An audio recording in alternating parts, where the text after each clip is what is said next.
Assalamualaikum warahmatullahi wabarakatuh. Alhamdulillah al-wahidil ahad al-fardis somad allazi lam yalid wa lam yulad wa lam yakul lahu kufuwan ahad. Ahmaduhu subhanahu wa ta'ala wa askuruhu. Allahumma salli wa sallim wa barik ala sayyidina Muhammad wa ala alihi wa ashabihi wa man tabi'ahum ila yaumil qiyamah. Amma ba'du. Hadratal muhtaramin summa ila hadratil kiram min jami'i sayhina ayuhal mukarramun sahibal fudola allazi yahduruna fi hadza masjid jami' al-manan. Sadaqallahu nuran wa ihsanan. Ayuhal ikhwan, kajian subuh sekarang kita menutup kajian kitab Sirrul Asrar Al-Faslu Hadi Asyara, ya, pasal 11 fi bayani sa'adati wa saqawati, yang mengupas tentang bahagia dan derita. Nah, sebelumnya sebagai mukadimah saya cerita dulu soal hawa nafsu dan akal, ya. Jadi ini saya ambil dari kitab Duratun Nasihin, ya. Jadi setelah Allah menciptakan hawa nafsu, lalu hawa nafsu itu ditanya oleh Allah, ya. Makasih. Ya. Man anta wa man ana. Jadi siapa engkau dan siapa aku? Ditanya sama Allah. Dijawab oleh hawa nafsu, anta takunu anta wa ana takunu ana. Ya. Engkau adalah engkau dan aku adalah aku. Nah, itu hawa nafsu tuh. Jadi keluar nih sifat setannya nih hawa nafsu nih. Sifat setannya yaitu menyepelekan, ya. Bahkan Allah aja disepelekan tuh ke hawa nafsu, ya. Maka hawa nafsu itu diazab oleh Allah 100 tahun dibakar di dalam api neraka gitu. Nah, setelah menjalani hukuman 100 tahun, dikeluarkan dari neraka, ditanya lagi sama Allah. Ya, dipanggil lagi, ditanya lagi. Man anta wa man ana gitu. Dijawab oleh hawa nafsu, ana robbuka wa anta ibadi. Lebih parah lagi gitu. Jadi kata hawa nafsu tuh, saya rob kamu dan kamu hamba aku gitu. Hawa nafsu tuh, ya. Nah, ini tambah gawat lagi setelah dihukum di neraka teh. Justru sifat sombongnya muncul nih, hawa nafsu nih, ya. Maka diazab lagi si hawa nafsu itu oleh Allah, tapi bukan dibakar di api neraka. Karena ternyata begitu dibakar di api neraka tambah sombong gitu, ya. Justru dia itu dihukum di neraka tanpa dikasih minum, tanpa dikasih makan selama 100 tahun. Gitu, ya. Nah, setelah dihukum yang ketiga selama 100 tahun tanpa makan, tanpa minum tadi, ditanya lagi sama Allah nih. Man anta wa man ana. Baru nih hawa nafsu itu menjawab pertanyaan Allah, anta robi wa ana abduka. Ya. Maka cara yang paling tepat dan efisien untuk mengalahkan hawa nafsu kita itu dengan cara sering berpuasa.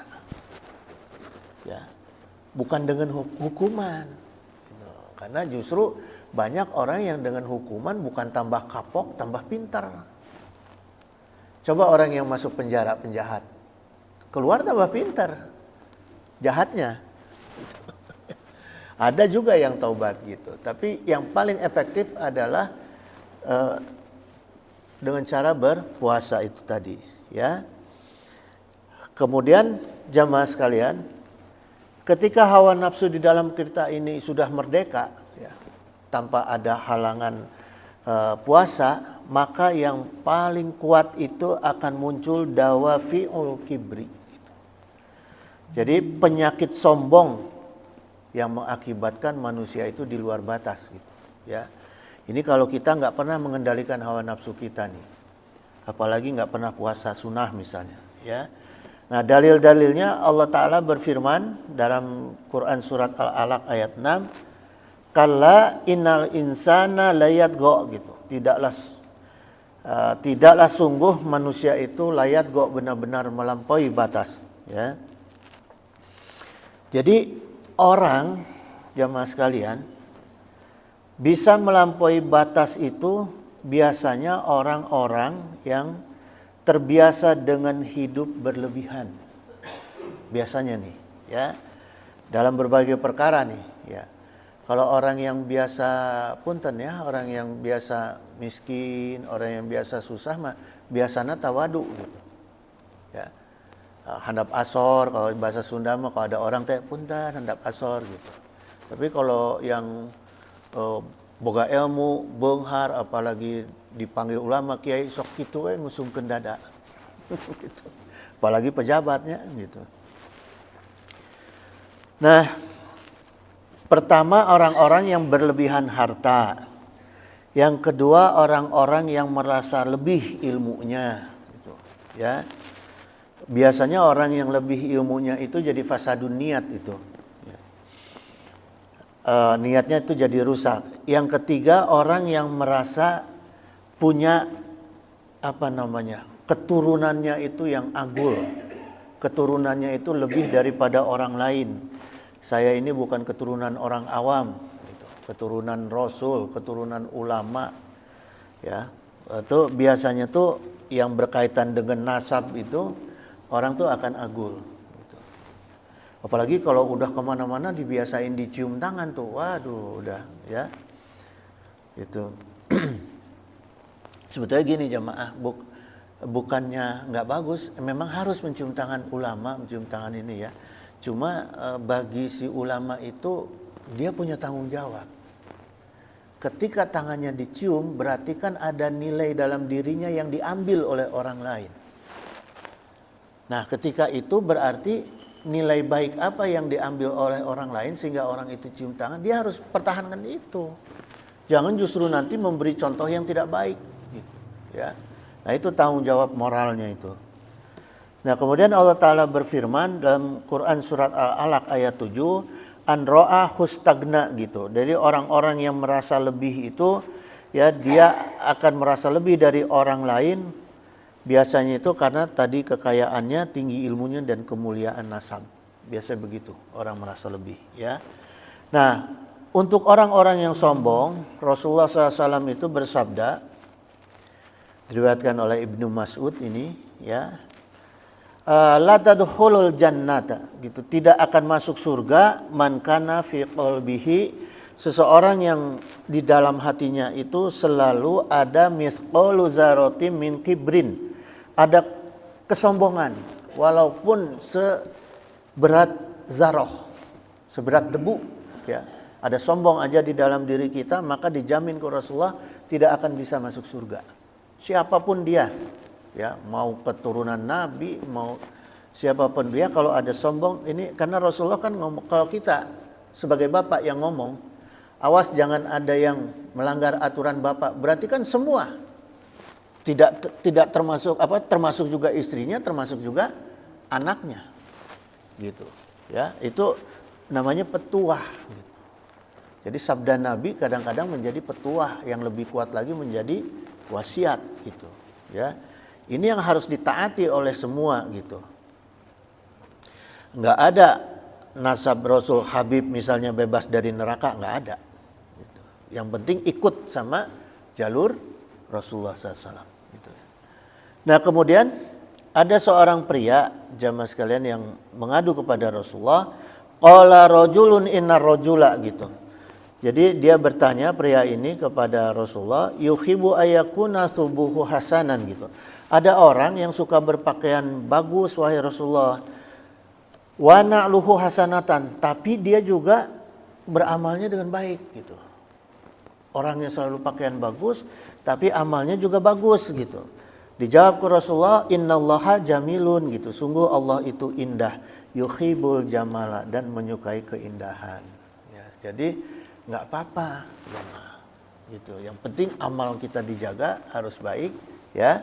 Nah kalau pakaian untuk mendukung amal, ya nggak ada masalah, gitu, ya. Gitu. Cuman yang pantas lah, gitu, ya. Jadi gini jemaah, yang dimaksud sombong itu, al-kibru itu batorul haqqi.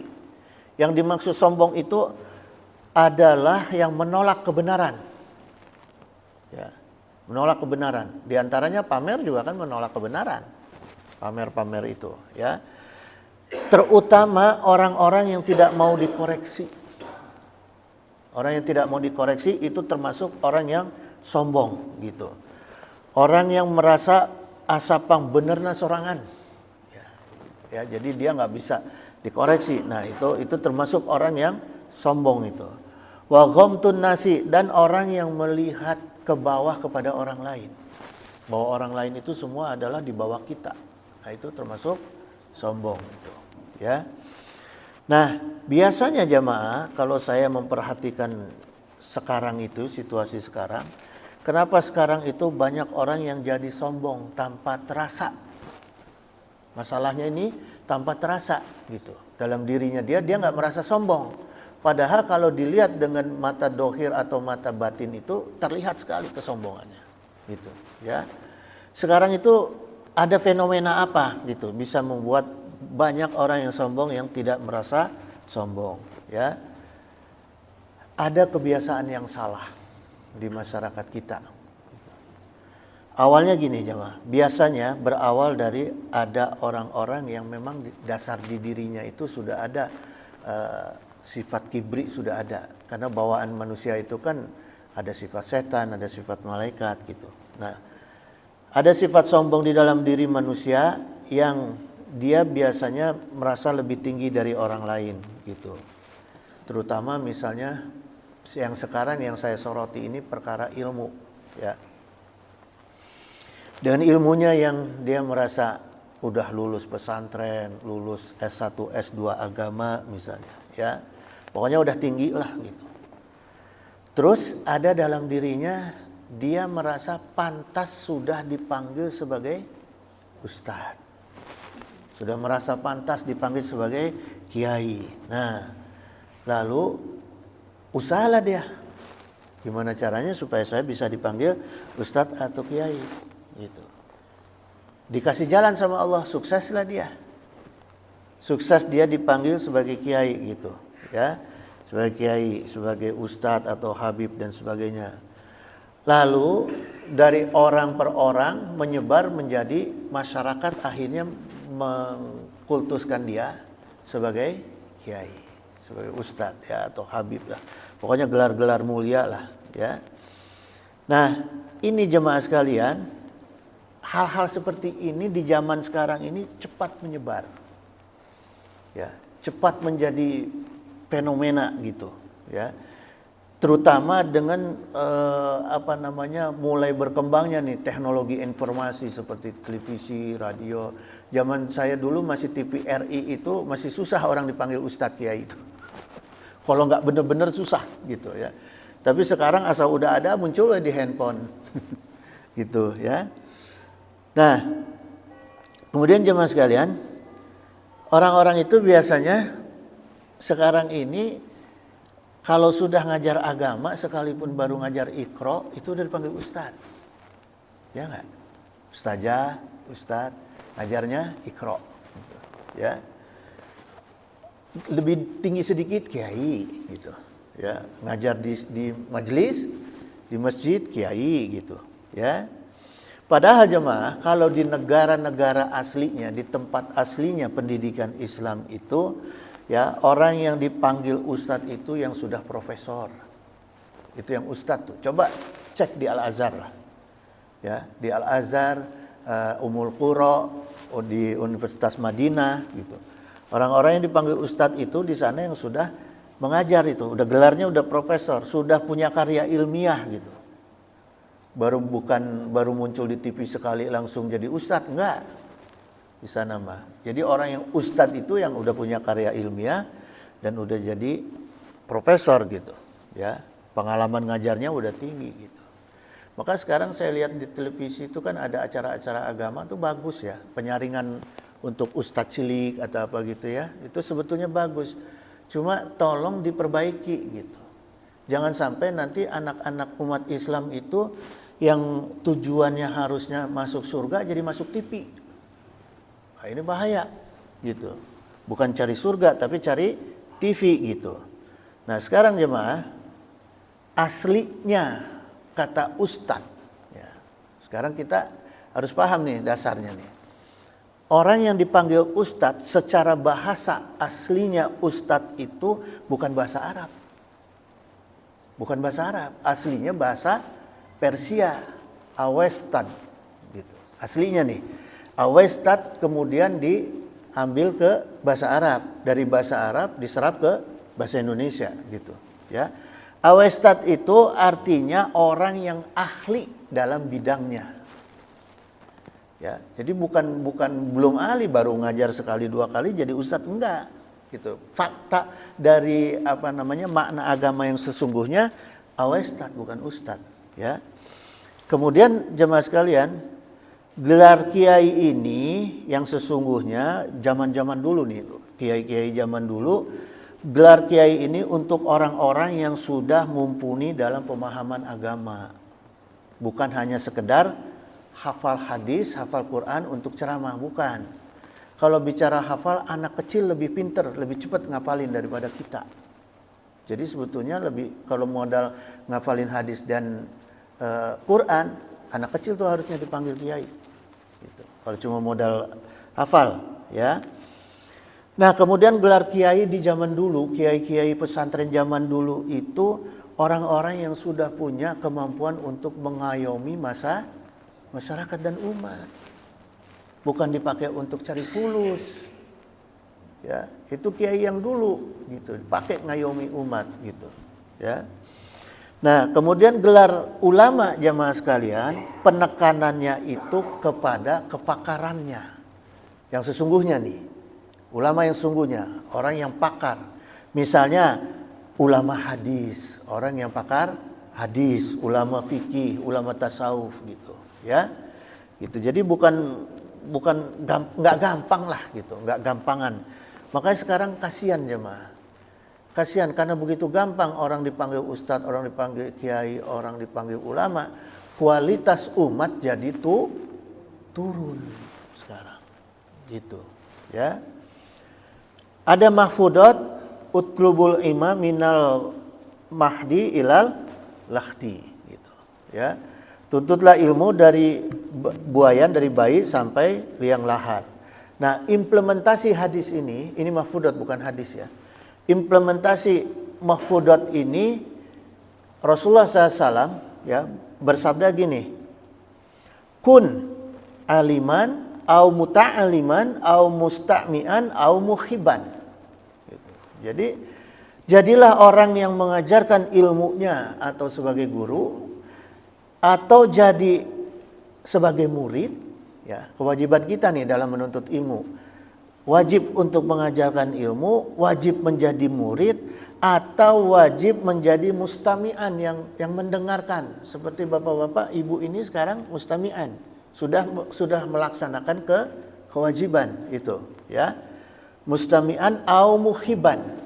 Yang keempat itu atau orang-orang yang cinta kepada ahli ilmu atau kepada guru lah ibaratnya, ya. Wala takun khamisan, dan jangan jadi orang yang kelima. Orang yang kelima ini orang yang enggak jadi apa-apa.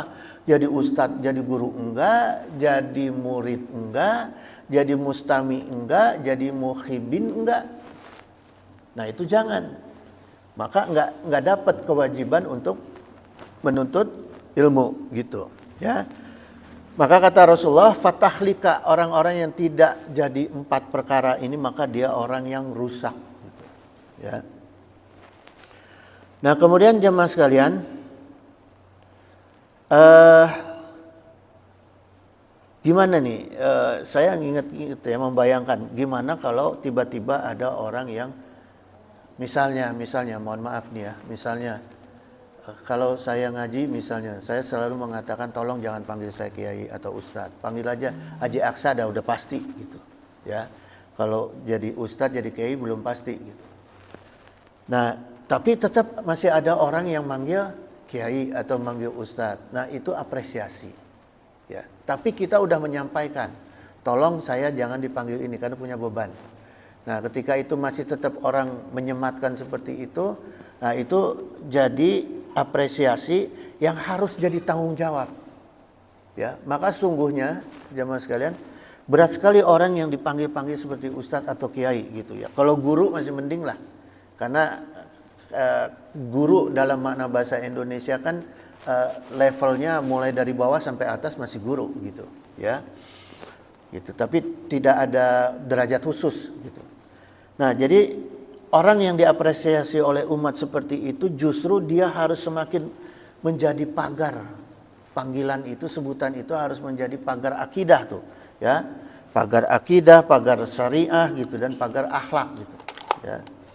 Nah, kemudian jamaah sekalian, ketika kemudian ini saya cerita soal akal ya.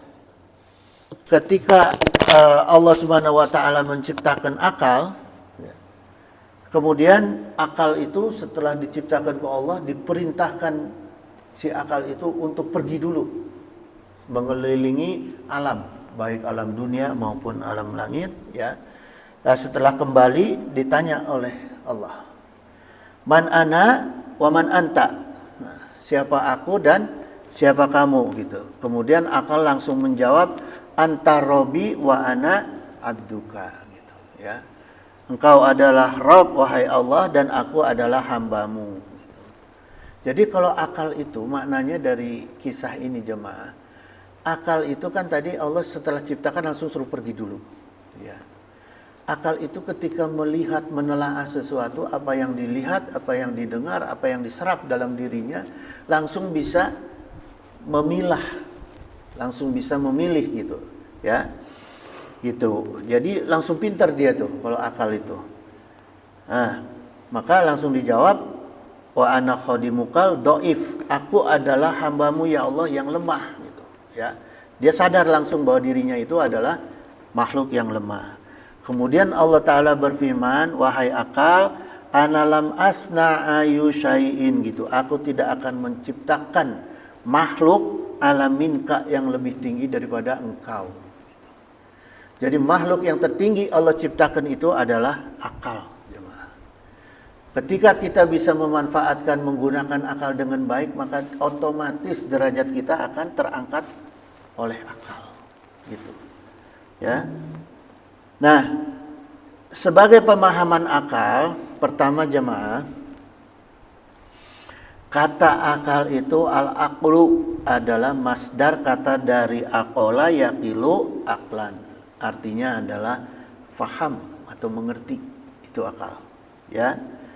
Dan kemudian aklannya itu menimbang, memikirkan. Nah, itu fungsi akal artinya, ya. Mengerti, menimbang dan memikirkan. Persamaan kata akla itu an-nuha dalam konteks bahasa Arab, ya. An-nuha itu seakar kata dengan yanha yang artinya juga melarang. Ya, Pak. Jadi akal kita itu bukan hanya bisa berpikir, bisa memahami, ya, kemudian bisa menimbang, tapi harus bisa juga melarang. Akal kita tuh melarang hal-hal yang dilarang ku Allah gitu, ya. Jadi fungsi akal itu sesungguhnya di dalam diri kita itu adalah amar ma'ruf nahi munkar, ya. Tongkatnya amar ma'ruf nahi munkar gitu, ya. Nah, apa saja fungsi akal itu jemaah? Ada al-aqlu al-wazi, akal itu sebagai pendorong, ya. Akal inilah yang mendorong supaya pengetahuan kita itu menjadi hafalan, menjadi pelajaran untuk diamalkan secara kafah. Itu akal, ya. Jadi kalau orang hanya pinter aja nggak bisa ngamalkan apa yang dihafal, berarti dia belum berakal, ya. Jadi akal itu yang membuat manusia itu komplit dari mulai menyerap ilmu sampai mengamalkan ilmu, ya. Kemudian akal itu al-wazi itu maksudnya itu adalah sebagai pendorong untuk menuntut ilmu secara kafah dan adab. Jemaah, ya. Jadi ketika orang-orang masih belum punya adab, berarti belum berakal gitu, ya. Al-aqlu al-mudrik, akal itu sifatnya sebagai penjangkau. Gitu. Kerja akal di sini menjadikan manusia memahami ilmu sekaligus melahirkan kecerdasan ya, yang mendorong jiwa manusia itu sehingga bisa mengamalkan ilmu-ilmunya. Ya. Makanya jemaah sekalian, setelah Allah menciptakan Adam, apa yang diajarkan kepada Adam? Ilmu. Karena manusia yang mulai Adam lah, Nabi Adam alaihissalam lah yang mulai ditanamkan akal di dalam dirinya. Maka para nabi dan rasul selalu isinya ilmu.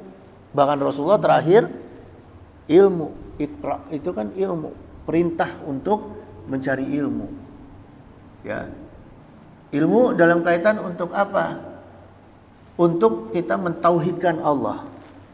Nah, kemudian mengamalkan ilmunya gitu ya. Kenapa kita tauhid tapi perlu juga mengamalkan? Karena tauhid itu faktanya, bukti tauhid itu implementasinya adalah amal. Ya. Jadi jangan ngaku bertauhid kalau tidak beramal. Paling gampang kan gini jemaah. Ada orang ngaku karyawan pabrik A misalnya. Jangan ngaku karyawan pabrik A kalau nggak ngerjakan apa yang menjadi protap misalnya atau SOP-nya pabrik A itu. Ya, sama kita juga. Jangan kita ngaku hamba Allah. Ya, kalau kita nggak melaksanakan SOP-nya Allah. Gitu.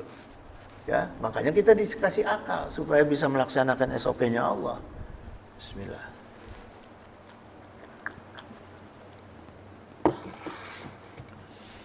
Gitu jemaah sekalian. Nah sekarang, alhamdulillah. Apa perbedaan akal dengan otak? Ya, kalau akal bukan otak jemaah. Ya, akal tadi al-aqlu, kalau otak bahasa Arabnya apa? Al-mukh. Ya, akal bisa nggak kita makan? Nggak bisa. Otak bisa nggak kita makan? Bisa ya. Paling senang makan otak sapi. Ya. Jadi yang menjadikan manusia itu berderajat sebagai makhluk yang tertinggi itu al-aqlu, bukan al-mukh. Kalau orang-orang yang cuma pakai otak doang bisa dimakan sama orang lain. Contohnya sapi, otaknya kita makan. Gitu. Ya. Jadi ada mahfudat in kana laka aqlun falaka fadlun. Kalau kamu menggunakan akal kamu, maka kamu akan menjadi makhluk yang fadlun, yang utama. Gitu. Ya. Gitu jemaah. Nah, maka kata akola atau robatoh ini juga mengikat.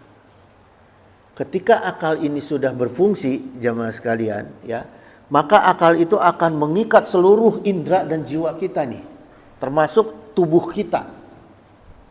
Ya. Coba contohnya sekarang gini, jemaah. Kita mengamalkan suatu amalan yang sederhana aja, zikir. Ya.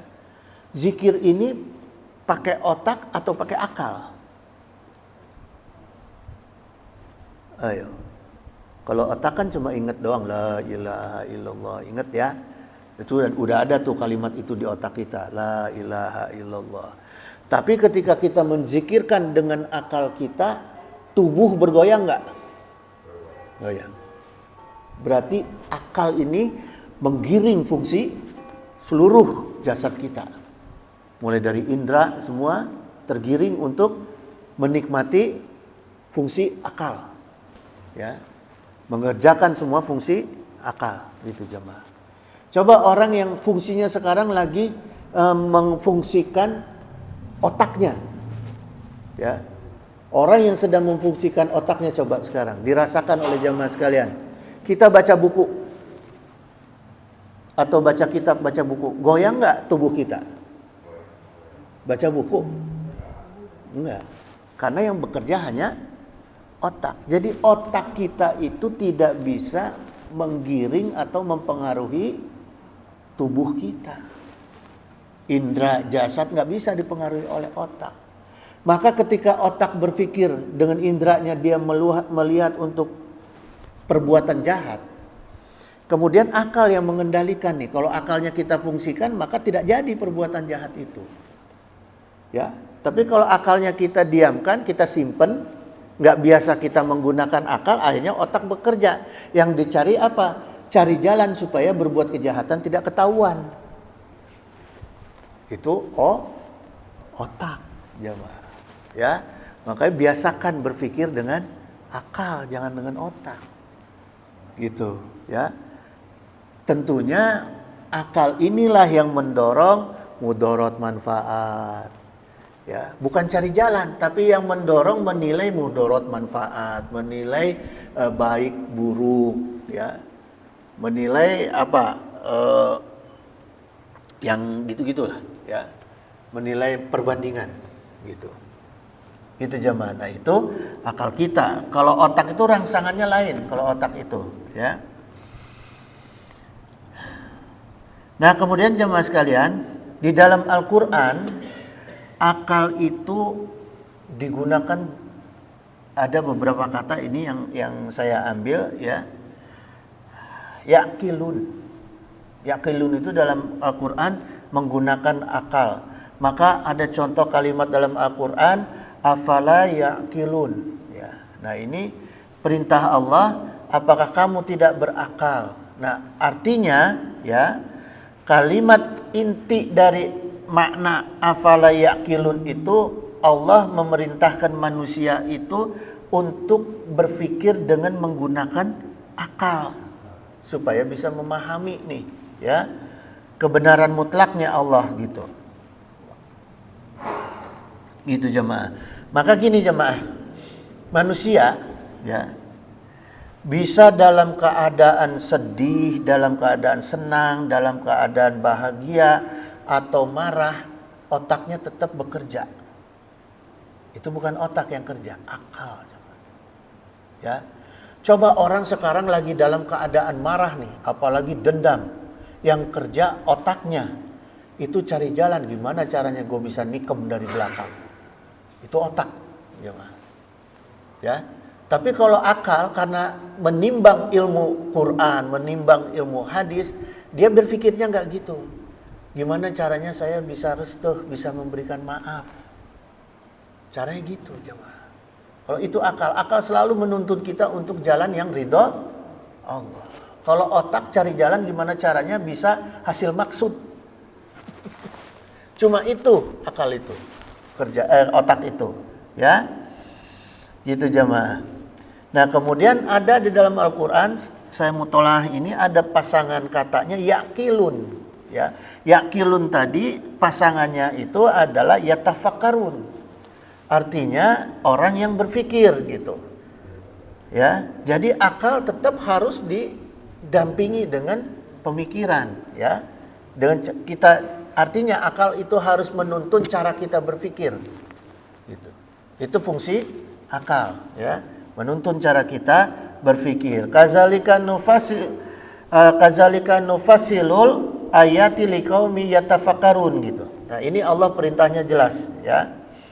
Allah ini menjelaskan tanda-tanda kekuasaan Allah untuk orang-orang yang berpikir. Nah, orang-orang yang berpikir seperti apa? Yang berpikirnya dikendalikan oleh akal karena memahami ayat-ayat Allah, gitu, ya. Bukan berpikir tentang kenikmatan dunia, kemuliaan dunia, bukan, gitu. Kalau orang yang hanya berpikir kemuliaan dunia, kenikmatan dunia, akalnya biasa dikesampingkan itu, ya, gitu jemaah. Nah, tafsiru ayatillah, ya, landasannya berpikir menggunakan akal. Tafsir dari ayat tadi itu adalah, ya, memahami baik buruk, ya, manfaat mudorot, benar salah, untung rugi, yaitu berpikir dengan menggunakan akal itu, ya. Tapi dalilnya harus pakai dalil ayat-ayat Allah, gitu, ya. Gitu jemaah sekalian. Nah, kemudian sekarang apa jemaah sekalian, ya? makna sesungguhnya yang ketika kita pahami dengan akal, ya, biasanya kan yang kita tahu sekarang itu adalah, yang kita mengerti sekarang itu adalah bagaimana kita bisa beramal soleh dan beribadah. Ya, kita selalu berpikir akal kita itu bagaimana mengendalikan kita untuk beribadah dan beramal soleh. Tapi sungguhnya jemaah, di dalam Al-Quran itu ada apa? Ada imbalan yang lebih tinggi. Ya, imbalan yang lebih tinggi, tapi tidak boleh meninggalkan ibadah dan amal soleh, ya. Ini Allah Ta'ala berfirman, ya ayyuhallazina amanu in tansurullah. Ya. Ini disampaikan oleh Allah. Allah berfirman, hei orang-orang yang mukmin, kalau kamu menolong agama Allah, ya, yang surkum, maka Allah menolong balik kalian. Wa yusabbit aqdamakum, gitu. Dan pasti Allah buktikan, Allah tunjukkan kepada kalian, ya, jemaah. Nah, kalimat intang surullah ini, ya, pernah saya dengar ada yang menyampaikan ke saya, seorang non muslim lah, ya, anggap aja pastor lah. Oh, itu lihat aja Islam, Tuhannya aja minta tolong sama umatnya. Dipakai jemaah. Ayat ini dipakai untuk menjatuhkan Islam. Coba tuh baca katanya di Quran tuh, ya, ayat Muhammad, surat Muhammad ayat 7 tuh. Tuhannya Islam itu minta tolong kepada hambanya, kata intang surullah. Nah, gimana menjawab hal seperti ini? Ya, pertanyaan seperti ini. Kita jawab menggunakan bahasa aslinya Al-Quran, gitu. Makanya jangan cuma sekedar baca terjemahan-terjemahan, suka agak sulit memaknai, ya. Jadi gini jemaah, intang surullah ini bentuk fi'il mudhari waqi jama muzakkar mukhatab. Ya, secara ilmu bahasa nih. Jadi kalimat yang menunjukkan waktu sekarang dan akan datang berlaku sifatnya jamak, gitu. Ya. Setelah itu kalimatnya adalah yang surkum. Yang surkum itu maka Allah akan menolong balik. Ya. Ini juga bentuknya fi'il mudhari, gitu. Maka maknanya bukan Allah yang minta tolong kepada hambanya, tapi Allah akan membalas jasa hambanya yang menolong agamanya Allah. Di antara membalas jasa agamanya Allah itu apa? Ibadah kita dan amal soleh kita itu akan masuk dalam catatan Allah. Jamaah sekalian sekarang gini, jamaah ngaku anaknya si Fulan. Saya mah anaknya Haji Fulan bin Fulan. Bapaknya dihina, ditolong mah. Diantep atau tambah di emang bapak kuring mah kitu. Kumaha? Ya? Nah gitu jemaah. Siapa yang menolong maka akan diberi imbalan. Gitu. Minimal akan lebih baik kepada kita. Gitu jemaah, ya. Jadi sekarang kebanyakan saya perhatikan, ya, ketika Islam dihina, umat Islam diem, malah ikut membela orang yang menghina Islam, menghina Allah, menghina Rasulullah. Maka sekarang semakin banyak muncul itu di medsos orang yang berani menghina Islam. Karena umat kita sekarang diem aja. Apa masih dicatat kok Allah tuh amal baiknya, amal ibadahnya? Hapus. Ya, hati-hati. Minimal kalau kita tidak punya kemampuan, tolak itu dengan hati kita. Kita berdoa sama Allah.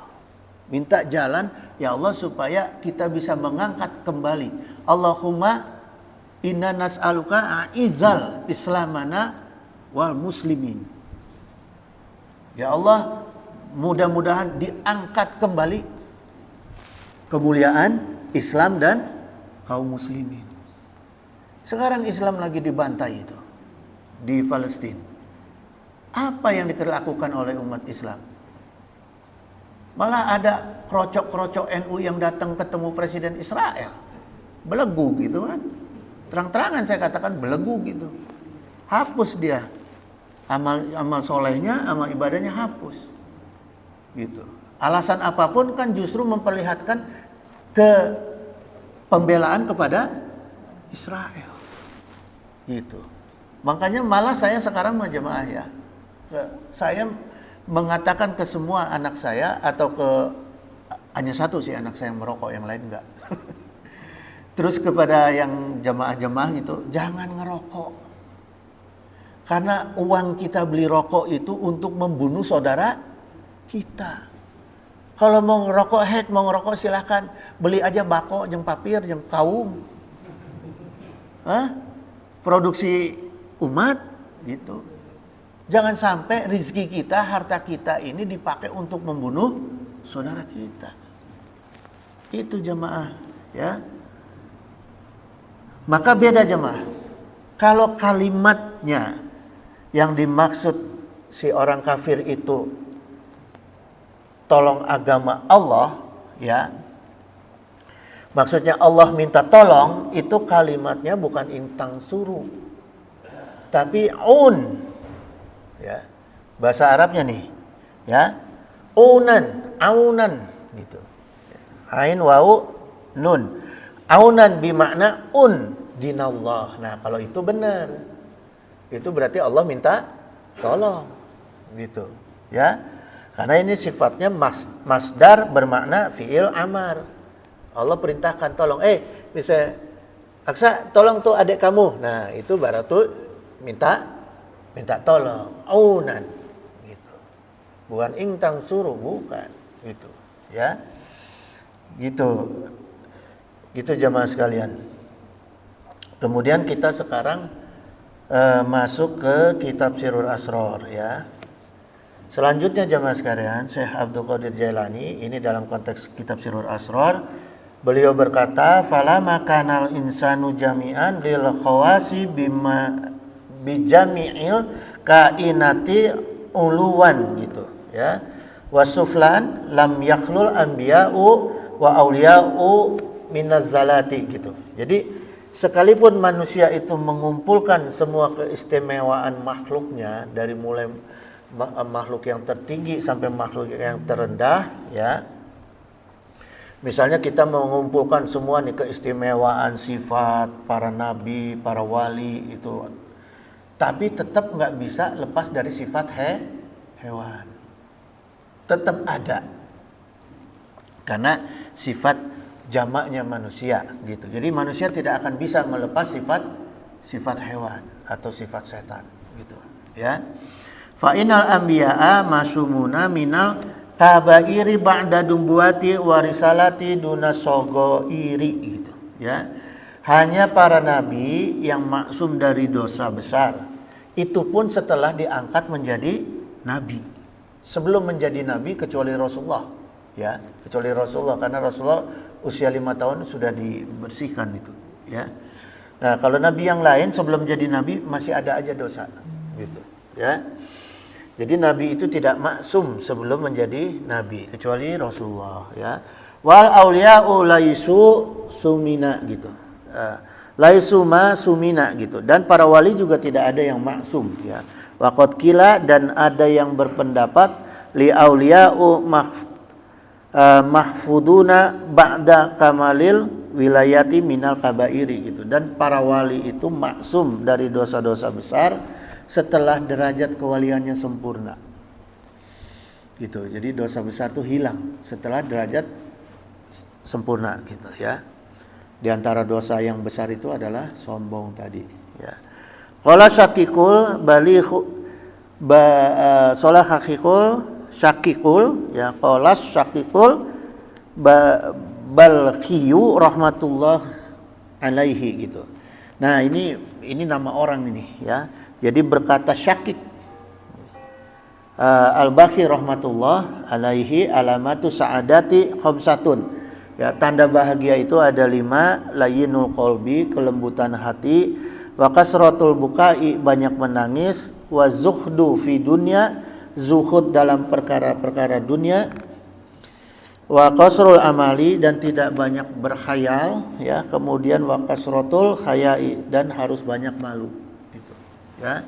Wa alamatu saqawati khamsatun, dan tanda orang yang cilaka itu ada 5. Pertama, orang yang qaswatul qalbi, yang hatinya itu keras. Kemudian wajumudul aini, yang matanya kering, artinya tidak pernah menangisi dosa atau bahkan bangga dengan dosa misalnya, ya. Hati-hati jemaah. Kadang-kadang kita tuh kalau ngobrol suka kelepasan. Baheula mah saya teh jawara euy, sakali gaplok jelema 3. Pingsan. Itu kan perbuatan mak. Jadi jangan pernah bangga dengan perbuatan-perbuatan kita yang dulu, yang maksiat, ya, jangan gitu. Sekarang orang suka kelepasan tuh. Dulu mah saya nongkrongna di si anu tanya. Jangan gitu. Ya.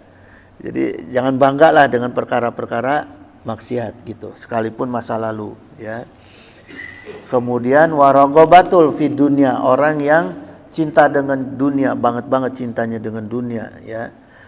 Watulul amali, dan menghayal, ya, orang yang banyak menghayal, waqilatul hayai, dan sedikit malu. Nah, ini orang yang pasti akan cilaka gitu. Wa qala Nabi sallallahu alaihi wasallam, alamatu sa'idi arba'atun, gitu. Rasulullah SAW bersabda, tanda orang bahagia itu ada 4. Iza tu'mina adalah jika diberi amanat dia adil, ya. Wa iza ahada wafa, gitu. Jika berjanji dia tepati. Wa iza takallama sodako, dan ketika dia bicara dia itu jujur, ya, tidak ada bohongnya. Hati-hati nih jemaah. Ya, ini maknanya ini luas, ya. Wa iza takallama sodaqo. Ada orang, ini kan bahasanya kalau bicara dia jujur. Ada orang yang diamnya bohong, ada nggak? Hah? Diam aja nggak bohong. Saking kok takut bicara jujur, maka dia diam. Maka diamnya dia itu kena dosa karena diamnya berbohong. Iya, jemaah, ya, kecuali hal-hal yang darurat, ya, tubihul makhdurat. Bapak kamu di mana? Mau dibunuh nih sama PKI. Ya, bapak kamu di mana? Diam kita. Daripada kita nggak bohong, bapak di Bogor misalnya, daripada nggak bohong kita diam aja, diam. Nah, itu kan diamnya ngebohong.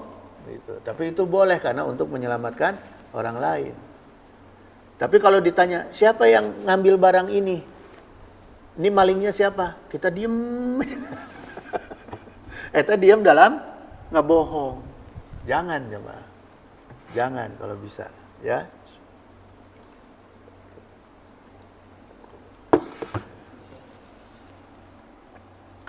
Wa iza khosama lam yastama, dan jika berdebat tidak mencela. Nah, kalau kita ada diskusi jangan suka mencela gitu.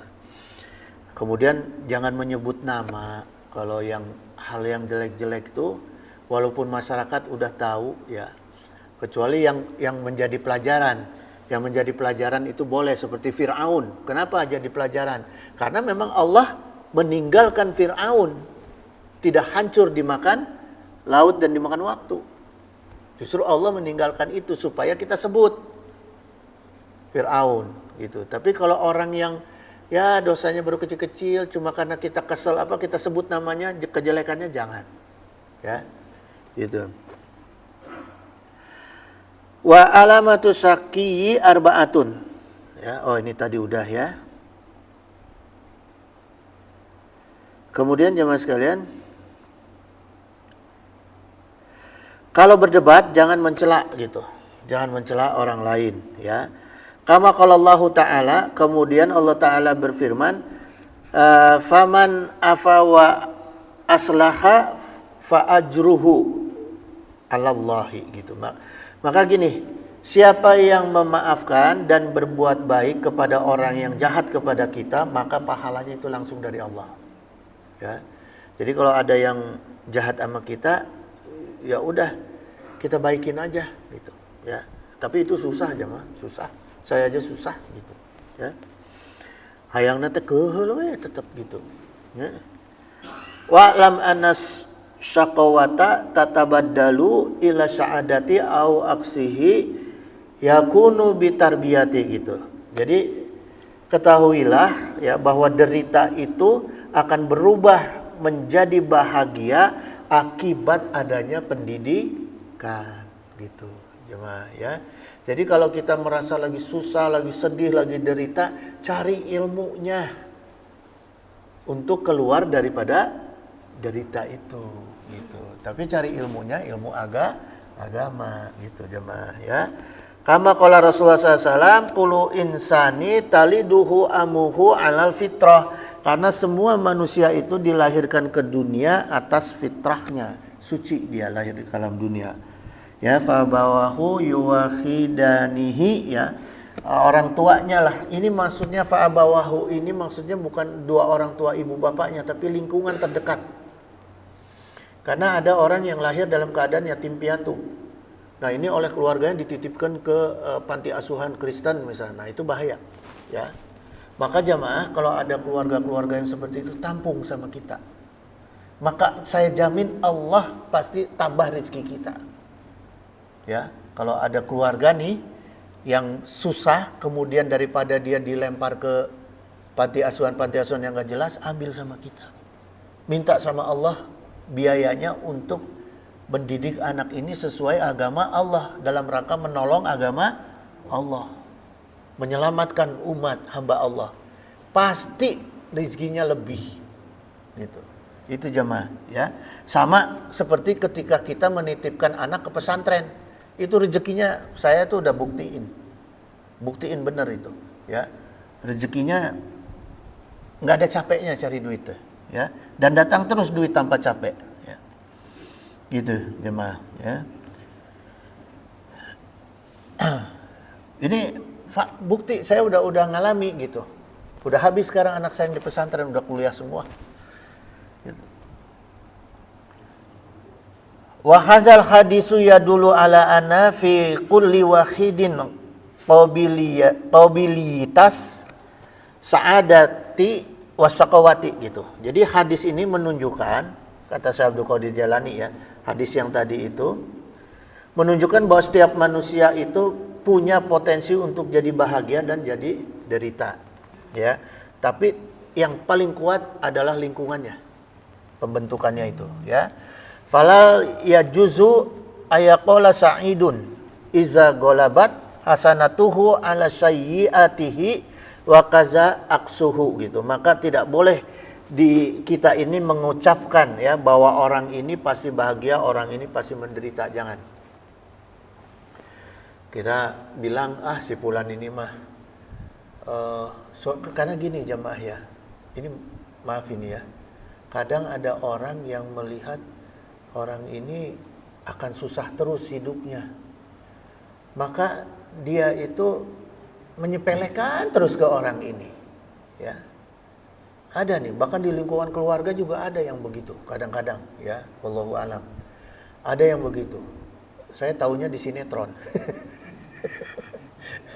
Gitu, ya. Jadi orang ini disangka nggak akan pernah bahagia. Jadi disepelekan terus, ya. Yang lebih parahnya lagi jadi malah nggak dibantu karena saking dianggap sepele. Tahu-tahu ini derajatnya naik. Akhirnya malah orang ini yang dulu nyepelein yang minta bantuan terus. Ya, sama orang yang disepelekan, tak itu sama. Jadi nggak boleh kita menyepelekan orang lain. Nggak boleh menyangka suudon bahwa orang ini pasti akan menderita terus, nggak boleh. Gitu, ya.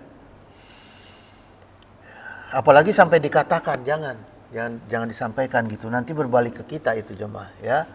Waman goyaro hazihi faqad sholat. Siapa yang menentang prinsip ini maka dia tersesat. Gitu. Nah itu kata Syekh Abdul Qadir Jalani ya. Li'annahu taqoda anna minan nasi mayadkhulu jannata bila amalin wa taubatin gitu. Karena dia meyakini orang itu bisa masuk surga tanpa amal dan tobat. Nah ada orang yang menyangka masuk surga itu tidak akan bisa masuk surga tanpa amal dan taubat. Jangan juga jemaah. Artinya kita melihat orang ini yang ya kayak dulu sejarahnya kan Sayyidina Umar itu kurang gimana. Belum pernah ada zaman sekarang yang membunuh anaknya hidup-hidup. Bukan membunuh, mengkubur anaknya hidup-hidup di padang pasir kecuali Umar bin Khattab. Ya. Tapi ternyata sekarang jadi makhluk mulia. Ya. Gitu jemaah. Jadi jangan menyangka juga orang-orang yang maksiat ini pasti masuk neraka, belum tentu. Artinya gini, ketika kita ketemu orang yang sedang maksiat, jangan kita harus kita nasihati, tapi jangan ada sifat sombong. Ingatin aja. Tapi yang paling penting adalah doakan supaya dia ini bisa tobat, gitu. Ya, kalau kita asal ngajago, nih saya ustadz nih, datang orang yang maksiat, maksiat aja lu, nerake lu. Jangan begitu, ya, gitu jamaah. Nah ini kembali ke yang kemarin itu, walau ayah itu, kalaupun mau, jadi gini jamaah ya, menempatkan ayat dan hadis itu lihat tempatnya. Jangan misalnya dia lagi nongkrong di lingkungan, lagi gelepak-gelepak, lagi judi, lagi gapleh, lagi ini, kita langsung bawa ayat, baca Quran, baca hadis, jangan. Ya. Gitu, jangan. Kalau bukan tanpa tempatnya, nanti takutnya apa? Ayat Al-Quran dan hadis itu jadi hinaan orang. Orang lamun keur mabok kan akalnya nggak sehat. Dengar ayat dihina ayat. Kita tanggung jawab tuh sama kesucian ayat Allah. Ya, hati-hati itu jemaah gitu. Pelan-pelan lah gitu kalau itu, ya. Gitu jemaah. Fa hadzal qaulu khilafun nusuhi li annallaha ta'ala gitu. Maka pendapat ini bertentangan dengan nasnya Allah gitu. Jadi kalau kita menyepelekan orang lain tuh, menyangka orang lain masuk surga karena ibadahnya, karena taubatnya, ya bukan hanya karena itu. Ini kita bicara tasawuf ya jemaah, bukan bicara fikih dan tauhid nih, bicara tasawuf. Jadi Allah Ta'ala berfirman, li'annallaha ta'ala wa'adal jannata li ahlis solahi wa naro li ahli ma'asi, artinya maksiat, wasyirqi wal kufri gitu. Karena Allah Ta'ala menjanjikan surga untuk orang-orang yang soleh dan neraka bagi orang-orang yang ahli maksiat, ya, ahli syirik dan ahli kafir gitu, jemaah. Ya. Jadi kama qala Allah Ta'ala surat Fussilat ayat 46, man amila sholihan fali nafsihi wa man asa'a fa 'alaiha wa ma rabbuka bizalamil li'abid gitu. Jadi siapa yang mengerjakan amal yang soleh, maka pahalanya untuk dirinya sendiri, dan siapa yang mengerjakan amalan jahat, maka dosanya untuk dirinya sendiri gitu, ya. Gitu jemaah. Jadi inti tauhidnya gini, jangan mengembalikan perkara-perkara itu yang jelek-jelek kepada Allah. Ya. Itu artinya kalau kita berbuat maksiat itu artinya salah diri kita. Kenapa kita nggak bisa menggunakan akal kita sehingga mengeluarkan nafsu setan dari diri kita, mengendalikan nafsu setan itu, jemaah, ya. Bukan karena salah Allah udah takdirkan saya jadi ahli maksiat, enggak. Gitu. Tapi karena salah diri kita gitu. Gitu jemaah. Kemudian manusia ini kata Allah dalam An-Najm ayat 39, wa alaysa lil insani ila masa'a gitu, bahwa manusia itu tidak akan mendapatkan selain apa yang diusahakan gitu jemaah. Jadi di antaranya kita mencari ridha Allah itu juga usaha, ya, ibadah juga usaha gitu, ya. Wa aqimus sholata wa atuz zakata, maka kata Allah dirikanlah salat dan tunaikan zakat. Wa ma tuqaddimu li anfusikum min khairin tajiduhu indallahi gitu. Dan kebaikan apa yang kamu usahakan untuk diri kamu supaya kamu mendapatkan pahala dari Allah gitu. Gitu jemaah sekalian, innallaha bima ta'maluna basir, dan sungguh Allah Maha melihat apa yang kamu kerjakan. Jadi ini pasal 11 tadi ya, ini kita sudah tutup hari ini ya dengan firman Allah, innallaha bima ta'maluna basir gitu. Jadi Allah itu sungguh, taukid ini ya, sungguh Allah itu Maha melihat apa yang kita kerjakan, bukan hanya dohir tapi juga batin kita jemaah. Jadi biasakan kita ngontrol batin. Kalau batin terkontrol, gampang ngontrol dohir. Ya, kalau kita gampang ngontrol dohir, belum tentu gampang ngontrol batin. Gitu. Buktinya apa buktinya? Buktinya kita bisa kan jaim, jaga image, ya, senyum-senyum padahal hatinya mengeledek. Apa kalau istilah sekarang tuh apa kalau yang gitu tuh? Apa namanya tuh ya, istilahnya orang ini pengennya kelihatan baik aja padahal batinnya niatnya buruk gitu kan ya, gitu jemaah. Jadi intinya kita harus benar-benar meyakini bahwa Allah itu melihat semua yang ada di dalam maupun di luar diri kita gitu ya. Innahu sami'un qaribun mujibud da'wat wa yaqdiya hajat. Subhanaka Allahumma wa bihamdika asyhadu an la ilaha illa anta astaghfiruka wa atubu ilaih. Wallahul muwaffiq ila aqwamit thoriq. Wassalamualaikum warahmatullahi wabarakatuh. Enggak ada yang nanya kan? Enggak ada yang nanya ya. Saya tutup doa. Allahumma sholli wa sallim wa barik ala sayyidina wa syafi'ina wa habibina maulana Muhammad wa sallim wa radiyallahu ta'ala an sadatina sabi sayyidina rasulillahi ajma'in. Amin ya Allah ya mujibud da'wati sa'ilin. Alhamdulillahi rabbil alamin, hamdan syakirin, hamdan na'imin, hamdan yuafi ni'amahu wa yukafi mazidah. Allahumma anta rabbi la ilaha illa anta khalaqtani wa ana abduka wa ana ala ahdika wa wa'dika mastata'tu a'udzu bika min syarri ma sana'tu wa bu'u laka bi ni'matika alayya wa bu bi zanbi faghfirli fa innahu la yaghfiru dzunuba illa anta. Allahumma a'izal islamana wa muslimin, Allahumma ansur ikhwanana muslimin, Allahumma ansur mujahidina fi Palestin, Allahumma ansur mustad'afina fi Palestin, Allahumma ansur muslimina wal muslimat fi Palestin wa fi baladi sami wa fi kulli makanin wa waqtin. Allahumma ahlikil kafaratal musyrikin, Allahumma damiril yahuda wa syatit samlahum wa farik jam'ahum. Allahumma salimna wa walidina wa auladana wa ikhwanana wa ahbabana wa zawjatina min jami'i makhawifid dunya wa akhirah wa ahwalihima istajib ya Allah ya mujibu da'wati sa'ilin. Allahumma la syahla ila ma ja'altahu syahlan. Allahumma tufvi fi taysiri kulli asir fa innaka taysiru kulli asirin alaika yasir was'aluka yusra wal mu'afata fid dunya wa akhirah. Allahumma alhimna ruzdi wa izna min sari nafsi. Allahumma agnina bi ilmi wa zaina bi khilmi wa akhrimna bi taqwa wa jamilna bil afiyah. Allahumma hdina bi khudaka waj'alna mimman yusyari'u fi ridaka wa la tuwalina waliyan siwaka wa la taj'alna mimman khalaqa amraka wa asaka wa hasbunallahu wa ni'mal wakil ni'mal maula wa ni'man nasir wa la haula wa la quwwata illa billahil aliyyil azim. Allahumma inna nas'aluka rizqan thayyiban kasyiran wasi'an bi ghairi hisab.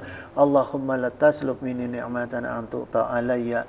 Allahumma inna nas'aluka salamatan fid din wa afiatan fil jasad wa ziyadatan fil ilmi wa barakatan fil rizqi wa taubatan qabla maut wa rahmatan indal maut wa maghfiratan ba'dal maut.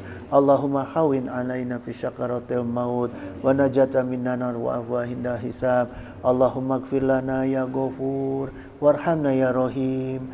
Allahumma ksif ana wasrif anna wadfa'ana al-bala'a wal waba'a wa ghala'a wa ta'una wa fitana wa mihana wa khumuma wa gumum wa kuruba wa azana wa syada'ida wa syara'da'ida wa syaraddhalimina ma la yaksifuhu khairuk wa sallallahu ala sayyidina Muhammadin wa ala alihi wa sahbihi wa barik wa salam.